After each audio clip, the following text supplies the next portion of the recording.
सुबह का वक्त था। गांव रामपुर से कुछ मील दूर नदी के किनारे हल्की धुंध फैली थी।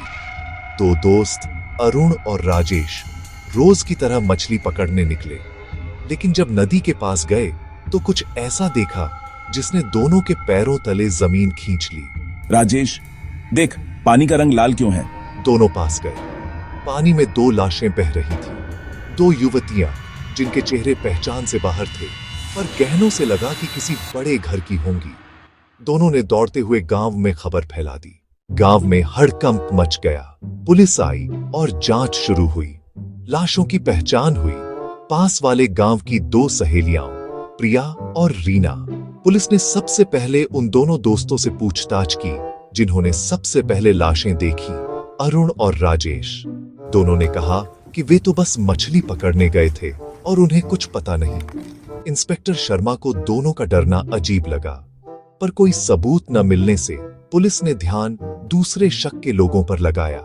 इंस्पेक्टर ने लड़कियों के करीबी दोस्तों की छानबीन की, लेकिन दोस्त बेगुनाह निकले। उसके बाद नाम आया विक्रम, प्रिया का बॉयफ्रेंड। दोनों के बीच कुछ दिन पहले जबरदस्त झगड़ा हुआ था। गांव वालों ने कहा कि प्रिया ने उसे सबके सामने अपमानित किया था। अगली सुबह की खबर आई, विक्रम गांव छोड़कर भाग गया। पूरे गांव में बस एक ही बात थी, हत्यारा वही है। पुलिस ने खोज शुरू की। 2 दिन बाद आसपास के शहर से विक्रम को पकड़ लिया गया। पूछताछ चली घंटों तक। विक्रम ने कहा, मैंने झगड़ा जरूर किया था, लेकिन मैंने उसे मारा नहीं। इंस्पेक्टर ने उसके खिलाफ सबूत ढूंढे, पर न खून के निशान, न फोन रिकॉर्ड, न गवाह। विक्रम पर से शक धीरे धीरे हट गया, लेकिन रहस्य गहरा हो गया।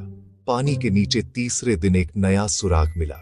पुलिस को नदी के किनारे झाड़ियों में एक पुराना कपड़ा और मोबाइल का कवर मिला। मोबाइल जांच में पता चला ये रीना का था, लेकिन अंदर की मिट्टी हटाने पर एक गंदा चाकू भी मिला जिस पर खून के धब्बे थे। सब सोचने लगे कि शायद विक्रम ने चाकू वहीं फेंका होगा, पर जब फोरेंसिक रिपोर्ट आई तो चौंका देने वाली बात सामने आई। चाकू पर किसी और के उंगलियों के निशान थे, अरुण और राजेश दोनों के। इसके अलावा झाड़ियों में एक टूटा हुआ मोबाइल मिला। उसके रिकॉर्डिंग में जो आवाज थी इन दोनों में से एक की थी। जी हाँ, वही लड़के जिन्होंने गांव में इन 2 लड़कियों की मौत की खबर फैलाई थी। गांव में चर्चा फैलने लगी। क्या यह किसी प्रेम प्रसंग का मामला है या किसी बदले की कहानी?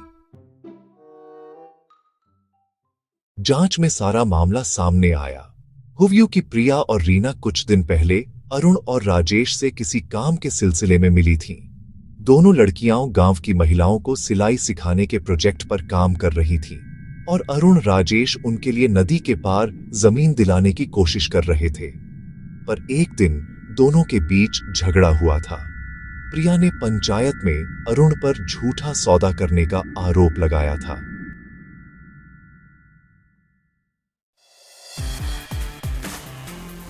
इंस्पेक्टर शर्मा ने अरुण और राजेश को हिरासत में लिया।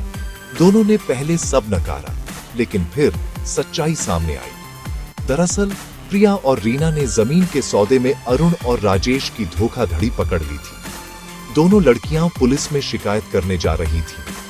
डर के मारे दोनों दोस्तों ने उन्हें नदी किनारे बातचीत के बहाने बुलाया। वहां कहां सुनी हुई, और गुस्से में दोनों ने एक-एक लड़की को चाकू से मारा और दोनों लड़कियां मरने के बाद उनको पानी में धकेल दिया। मौत के बाद, ताकि शक न हो, अरुण ने राजेश से कहा, सुबह हम खुद जाकर लाशें मिलने की बात फैलाएंगे ताकि कोई शक न करे। और वही हुआ। दोनों गांव गए और खबर फैला दी। पुलिस अरुण और राजेश को हथकड़ियों में ले जा रही है। गांव की भीड़ खामोश खड़ी है। इंस्पेक्टर शर्मा धीरे धीरे कहता है, जिन्होंने सच का पता बताकर हीरो बनने की कोशिश की, असल में वही कातिल निकले। अब नदी में वही लहरें, वही धुंध, लेकिन अब उसमें लाल रंग नहीं, सिर्फ सन्नाटा है।